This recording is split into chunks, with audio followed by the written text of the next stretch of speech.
2025 में कई ग्रहण आए, लेकिन यह जो ग्रहण आने वाला है रविवार की रात को, पूर्णिमा का रात को, और 7 सितंबर 2025 रविवार की रात एक विशेष महत्व को लेकर के यह ग्रहण आ रही है। यह पूर्ण ग्रास चंद्र ग्रहण है।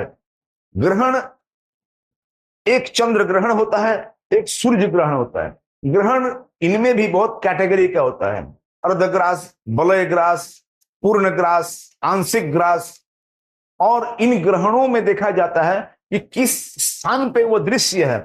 जिन स्थानों में वो दृश्य है वहां पर ही इसके नियमों को पाला जाता है, नियमों को माना जाता है। और साधक भी जहां पर जिस जिस जगह में ये ग्रहण दृश्य हो रहे हैं उसी स्थान पे साधना में उसके प्रभाव को, सुप्रभाव को प्राप्त कर सकते हैं। हरि महाचंडी मुक्त केशी बलिप्रिये कुलाचार प्रसन्नस्ये नमस्ते शंकर प्रिये घोर नमस्ते। जय मां काली सर जी।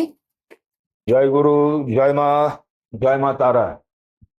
7 सितंबर 2025 में जो ग्रहण लगने जा रहा है वो कौन सा ग्रहण है और किन किन राशियों में इसका कैसा प्रभाव पड़ेगा? क्या ग्रहण काल में जाप करने का कोई विशेष लाभ भी प्राप्ति होती है? साधकों के लिए साधना में शीघ्र सिद्धि प्राप्ति के निमित्त शास्त्रों में कुछ विशेष योग और मुहूर्त के साथ तिथियों का भी जिक्र किया हुआ है। अगर कोई साधक प्रकृति के ज्योतिषीय तत्वों को ध्यान में रखते हुए साधना में रत होता है तो उसे मंत्र सिद्धि निश्चित रूप से प्राप्त करने की संभावना बहुत ही शीघ्र बन जाती है। इन तिथि, योग और मुहूर्तों को ध्यान रखते हुए कि साधक जो भी साधना कर रहे हैं उसको शीघ्र ही सिद्धि लाभ हो और वो एक सही उचित समय में, जिसमें वो प्रकृति, जिस समय वो साधना करे वो प्रकृति भी उनको सपोर्ट करने लगे, उनके मूलाधार चक्र आदि जितने भी चक्र है उस पे सकारात्मक प्रभाव उसके बॉडी में, उसके शरीर में पड़ना शुरू हो जाए और सकारात्मक ऊर्जा से वो शरीर भरने लगे, वो मन भरने लगे, जिससे वो जिस उद्देश्य के लिए साधना कर रहा है, जिस मंत्र को सिद्ध करने के लिए साधना कर रहा है, कुंडलिनी जागरण के लिए, कुंडलिनी को अपने गंतव्य तक पहुंचाने के लिए साधनाएं की जा रही है, उसमें तिथि, योग, मुहूर्त का विशेष योगदान रहता है। और साथ ही साथ स्थान का भी विशेष महत्व रहता है और आसन पर भी ध्यान देना बहुत जरूरी है कि आप किस आसन पर बैठ के साधना कर रहे हैं, और दिशाओं का भी ध्यान देना बहुत जरूरी है। तो अतएव मैं कहना चाहता हूं कि जाप ताप साधना में सिद्धि लाभ के लिए जो भी संबंधित बातें हैं, इन सभी बातों को मान करके अगर हम साधना में लगे तो जरूर ही हमें साधना में सिद्धि प्राप्त होती है। इसके लिए एक साधना को सिद्ध करने के लिए मन का एकाग्रता का, मन का प्रफुल्लता का, मन का नियंत्रण का बहुत जरूरी होता है। और मन का देवता अगर देखा जाए तो चंद्रमा है। ग्रहण भी एक विशेष मुहूर्त, विशेष योग को प्रकट करता है साधनाओं को सिद्ध करने के लिए। कोई भी तंत्र साधक या जो इसके तथ्य को समझते हैं, इनके तत्व को समझते हैं, वो व्यक्ति कभी भी ग्रहण काल में, एक साधारण व्यक्ति भी जो कोई इतने तंत्र में इंटरेस्टेड नहीं है, या कोई भी व्यक्ति ग्रहण काल में जो ईश्वर के भक्त हैं, अपने परमार्थ को पाने के लिए जो निरंतर लगे हुए हैं, वो व्यक्ति के लिए ग्रहण काल एक विशेष सुनहरा अवसर लेकर के आता है। इस ग्रहण काल में जो व्यक्ति सो करके बिताए या अपने इष्ट को, अपने आराध्य को स्मरण ना करे तो उसकी बुरी दशा भी बन सकती है। और खास करके जो व्यक्ति दीक्षित हैं, जो दीक्षा प्राप्त किए हुए व्यक्ति हैं, जो साधना में रत रहते हैं, जो साधक प्रवृत्ति के व्यक्ति, जो साधक हैं, जो अपना उद्धार चाहते हैं, उनको तो विशेष करके ग्रहण के उन काल में ग्रहण के विशेष समय में आलस्य को त्याग कर साधना में जरूर अपने आप को नियोग करना जरूरी होता है। और मैं ये बात कहना चाह रहा हूं कि आप मेरे बातों को ध्यान से सुने। मैं आज कुछ विशेष बात बताने जा रहा हूं, ये 2025 के बारे में। साल 2025 में कई ग्रहण हुए, लेकिन यह जो ग्रहण आने वाला है 2025 में कई ग्रहण आए, लेकिन यह जो ग्रहण आने वाला है रविवार की रात को, पूर्णिमा का रात को, और 7 सितंबर 2025 रविवार की रात एक विशेष महत्व को लेकर के यह ग्रहण आ रही है। यह पूर्णग्रास चंद्र ग्रहण है। ग्रहण, एक चंद्र ग्रहण होता है, एक सूर्य ग्रहण होता है। ग्रहण इनमें भी बहुत कैटेगरी का होता है, अर्धग्रास, वलय ग्रास, पूर्णग्रास, आंशिक ग्रास। और इन ग्रहणों में देखा जाता है कि किस स्थान पे वो दृश्य है। जिन स्थानों में वो दृश्य है वहां पर ही इसके नियमों को पाला जाता है, नियमों को माना जाता है, और साधक भी जहां पर जिस जिस जगह में ये ग्रहण दृश्य हो रहे हैं उसी स्थान पे साधना में उसके प्रभाव को, सुप्रभाव को प्राप्त कर सकते हैं। अब बात यह है कि सूर्य ग्रहण कब होता है और चंद्र ग्रहण कब होता है। सूर्य ग्रहण अमावस्या से संलग्न जो ग्रहण होता है वह सूर्य ग्रहण होता है, और पूर्णिमा के रात में जो ग्रहण आती है उसे चंद्र ग्रहण कहा जाता है। तो चंद्र ग्रहण का ये जो विशेष योग बन रहा है, इस विशेष योग में लगभग 3.5 घंटा का समय हमें उपलब्ध हो रहा है। कुछ ऐसे मंत्र हमारे शास्त्रों में दिए हुए हैं जिनको सिद्ध करने के लिए 16 लाख जाप करना पड़ता है, 20 लाख जाप करना पड़ता है, और साथ ही साथ कई मंत्र जो विशेष करके गुरु मंत्र हैं, जो गुरु आपके कान में डाले हैं। बहुत मंत्र ऐसा होता है कि अक्षरों में बहुत बड़ा होता है, 36 अक्षर का मंत्र, 41 अक्षर का मंत्र, 100 अक्षरों का मंत्र। तो ऐसे मंत्र को लाख तक जाप करने में बहुत कठिनाई हो सकती है। तो ईश्वर के कृपा से, परा प्रकृति के कृपा से हमारे साधना के लिए एक संयोग, एक सुयोग हमारे ईश्वर हमें देते हैं कि इस समय में, ग्रहण काल में, जब ग्रहण के आरंभ से ग्रहण के मुक्ति तक संकल्प करके अगर कोई व्यक्ति जाप करना शुरू करे, विष्णु को साक्षी रखते, भगवान विष्णु को ही साक्षी स्वरूप वही है, उन्हीं को संकल्प करके भगवान विष्णु को साक्षी रख के कि मैं इस चंद्र ग्रहण के आरंभ से चंद्र ग्रहण के अंत तक, मोक्ष तक, या सूर्य ग्रहण के आरंभ से सूर्य ग्रहण के मोक्ष तक, इस मंत्र का विष्णु को साक्षी रखते हुए इस मंत्र की सिद्धि के लिए मैं जाप कर रहा हूं, तो आप उस मंत्र में पाइएगा, उस मंत्र में ऑटोमेटिक शक्ति बढ़ने लग जाती है, और आपका मनोकामना, बहुत सारी चीजें आप खुद रियलाइज कर पाइएगा कि वो संभव होने लग जाता है। भगवान की कृपा, ईश्वरीय कण जागृत होने लग जाते हैं, और आप साधना मार्ग में आगे बढ़ने लग जाते हैं, आपको सपोर्ट मिलने लग जाता है। तो आइए चलते पहले जानते हैं कि ये पूर्णग्रास चंद्र ग्रहण 7 सितंबर 2025 को कब लग रहा है। इंडियन स्टैंडर्ड टाइम को फॉलो करते हुए अगर देखा जाए तो यह जो ग्रहण है 7 सितंबर 2025, दिन रविवार, तिथि पूर्णिमा, शुक्ल पक्ष का ये जो दिन है, इसी दिन रात्रि काल में पूर्णग्रास चंद्र ग्रहण लग रहा है। तो ग्रहण स्पर्श, ग्रहण का आरंभ हो रहा है रात्रि घंटा 9:57 में। यह रही बात ग्रहण आरंभ होने का। अब पूर्णग्रास कब आरंभ हो रहा है? निमीलन रात्रि घंटा 11 बजे, 11 PM पूर्णग्रास आरंभ हो रहा है।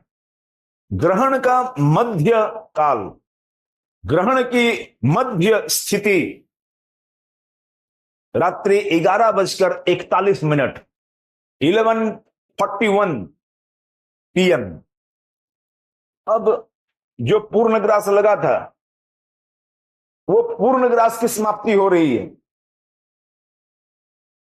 इसका मतलब यह नहीं है कि ग्रहण मुक्त हो गया, ग्रहण को मोक्ष मिल गया। यह पूर्ण ग्रास की समाप्ति का समय है रात्रि 12:23। अब इंडियन स्टैंडर्ड टाइम के हिसाब से अगर देखा जाए तो रात 12 बजे के बाद वह डेट 8 तारीख पड़ जा रहा है और दिन सोमवार हो जा रहा है। लेकिन हमारे धर्मशास्त्रों के अनुसार जो ज्योतिष शास्त्र है, जब तक सूर्योदय ना हो तब तक हम लोग उसको उसी दिन मान के चलते हैं।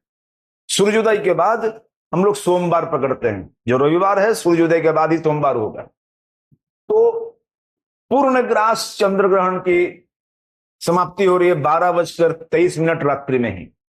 अब ग्रहण, जो संपूर्ण ग्रहण जो है वो ग्रहण समाप्त हो रहा है, ग्रहण मोक्ष प्राप्त कर रहा है।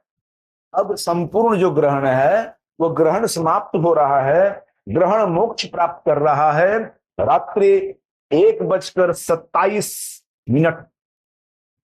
इस पूर्ण ग्रास चंद्र ग्रहण में पूर्ण ग्रास की स्थिति है 1 घंटा 23 मिनट और ग्रहण की स्थिति है 3 घंटा 30 मिनट, जिसका ग्रास मान है 1.368। ज्योतिषीय दृष्टिकोण से देखा जाए तो यह ग्रहण खगोलीय एक घटना है और इस पूर्णग्रास चंद्र ग्रहण में कुछ राशियों के लिए शुभकर है और कुछ राशियों के लिए अशुभकर है। तो आइए जानते हैं कि किन किन राशियों के लिए यह पूर्णग्रास चंद्र ग्रहण शुभ फलदायी बनने जा रहा है।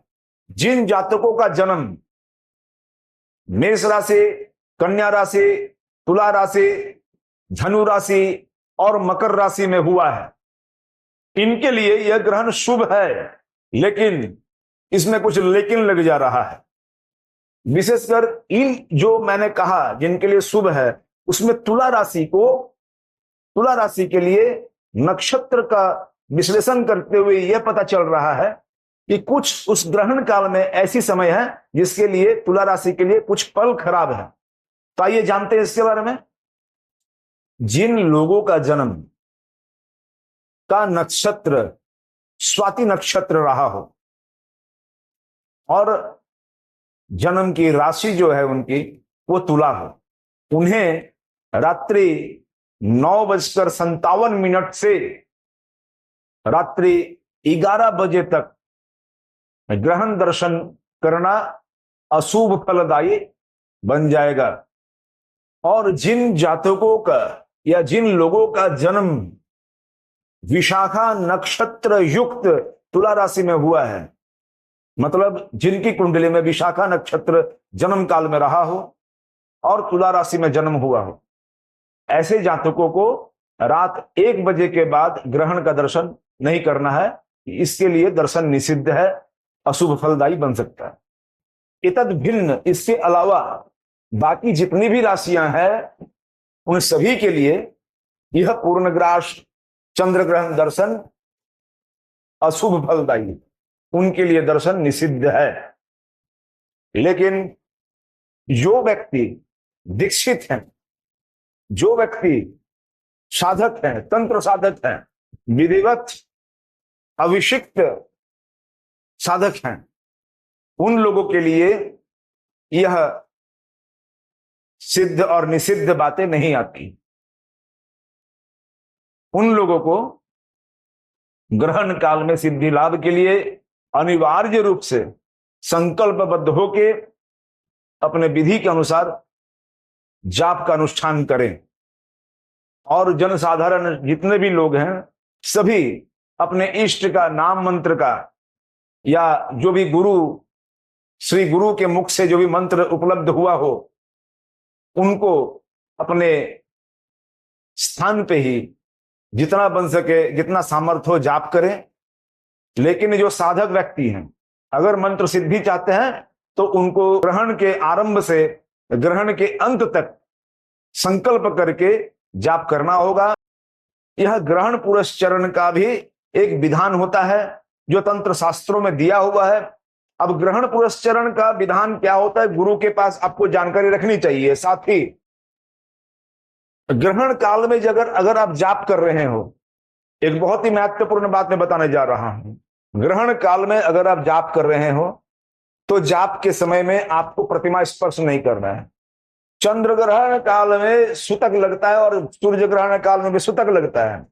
तो चंद्र ग्रहण का सूतक ग्रहण के ठीक 9 घंटा पहले से लगता है और सूर्य ग्रहण का सूतक ठीक सूर्य ग्रहण लगने से 12 घंटा पहले का लगता है। और चंद्र ग्रहण सूर्य ग्रहण का सूतक का फर्क जो है वो 3 घंटे का डिफरेंस रहता है।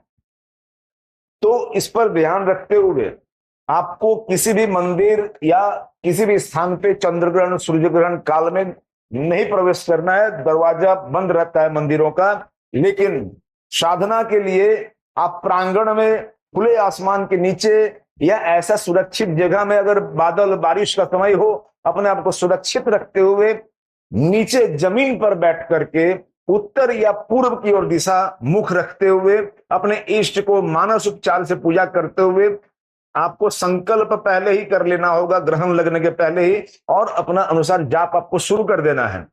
एक बात मैं और कहना चाहता हूं, जो साधक हैं, जो मंत्रों को जानते हैं और जो मंत्रों को सिद्ध करना भी चाह रहे हैं, उनके लिए बहुत एक इंपॉर्टेंट बात मैं कहना चाह रहा हूं। जब भी हम लोग मंत्र का जाप करते हैं तो कुल्लका आदि एक रहस्य, जाप रहस्य करना पड़ता है।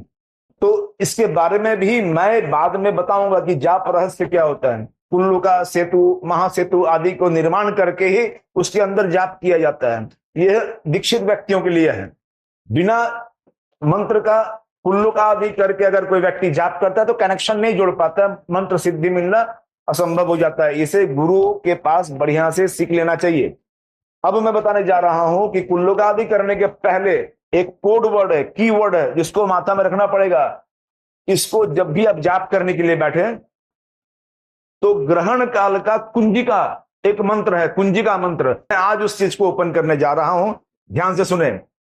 एक रहस्यमय मंत्र है जो खुल जा सिम सिम का द्वार खोलता है। तो ग्रहण काल में जो शक्ति उपासना करते हैं, दुर्गा काली या जो भी गणेश गणपति आदि का उपासना कर रहे हैं, तो उन सभी के मंत्रों को जपने के पहले ताला खोला जाता है। उसके बाद जाप रहस्य करें, कुल्लुका आदि करें। अगर सामर्थ्य नहीं है, जो नहीं जानते कुल्लुका जाप रहस्य करने के लिए, वो जाप करें, लेकिन ताला खोलना पड़ेगा और जाप के बाद फिर ताला लॉक करके ही आप जाप समर्पण करेंगे। नहीं तो फिर यह नहीं करके अगर जाप करके आप अर्पण कर देते हैं या जाप को समर्पित करते हैं तो जो कुछ किए वो ब्रह्मार्पण वस्तु हो जाएगा, सब कुछ चला जाएगा। तो पहला बात है क्या करना है, ताला को खोलना कैसे है। 3 बार प्रणव का उच्चारण, बीच में माया बीज, 3 बार प्रणव का जाप। एक मंत्र मैं बता रहा हूं, ये मंत्र का फॉर्मूला मैं दे रहा हूं, सुन लीजिए। 3 बार प्रणव, बीच में 1 बार माया बीज, फिर माया बीज से पुटित किया हुआ, फिर बाहर 3 बार प्रणव। यह 10 बार जपना पड़ेगा। और जब जाप संपन्न हो जाए या ग्रहण मोक्ष हो जाए, जब आप उठेंगे अपने स्थान से, उस समय भी ये अनुलोम था, इसको विलोम करना है। तो 3 बार माया बीज, बीच में 1 बार प्रणव, फिर 3 बार माया बीज, यह बनता है एक मंत्र। इसको 10 बार जाप करने के बाद आप जो भी जाप समर्पण करना है करके स्थान को छोड़ेंगे। और स्नान आदि करने के बाद जो भी पुरस्चरण से संबंधित आहुतियां, अभिषेक, तर्पण, ब्राह्मण भोजन आदि जो कुछ करना है, ये पंचांग क्रिया आप संपन्न कर सकते पुनः पूजा आदि करने के बाद। तो यह एक क्रिया है। माया बीज मतलब शक्ति बीज, जो दुर्गा का बीज मंत्र है, एकाक्षरी। चंद्र ग्रहण काल में पक्व भोजन, जो भी भोजन है, उसको अग्राह्य हो जाता है, उसका ग्रहण नहीं करना चाहिए, वह पाप युक्त बन जाता है। उसके ग्रहण करने से शरीर में पाप की वृद्धि बनती है, मानसिक उद्विग्नता आता है, विकार उत्पन्न हो सकता है। दूसरा नंबर बात है कि जो गर्भवती स्त्रियां हैं, जो गर्भवती नारी हैं, ग्रहण काल में विशेष सावधानी रखना उनके लिए बहुत जरूरी रहता है। गर्भ धारण की हुई अवस्था में अगर कोई गर्भवती स्त्रियां ग्रहण काल में धार वस्तुओं का उपयोग करे, प्रयोग करे, फल सब्जी काटने के लिए, किसी चीज को काटने के लिए, उससे बचे। और ग्रहण काल में गर्भवती स्त्रियां किसी भी चीज को खाने से बचे। इसके साथ ही ग्रहण काल में वे लोग भगवान कार्तिकेय का, भगवान कृष्ण का, अपने आराध्य का, इष्ट का जरूर मन ही मन स्मरण करते रहे। ग्रहण काल में किसी भी चीज का भक्षण या भोजन नहीं किया जा सकता है। ग्रहण काल में कुछ विशेष बातें ऐसी है, ग्रहण के चलते दौरान किसी को किसी चीज का दान नहीं देना है। यह दान पुण्य का कर्म ग्रहण मुक्ति के बाद, स्नान के बाद किया जाता है। और ग्रहण काल के समय जितना बन सके ईश्वर में ही मन को लगाना चाहिए। जितने भी संबंधित नियम है ग्रहण काल में, वह नियम छोटे बच्चों पे और बीमार बुजुर्ग या बीमार व्यक्ति पे यह लागू नहीं होता है। वह व्यक्ति जो बीमार है या छोटा बच्चा है, उसे ग्रहण काल का जो खाने या जो भी चीज में है उसमें दोष नहीं लगता है।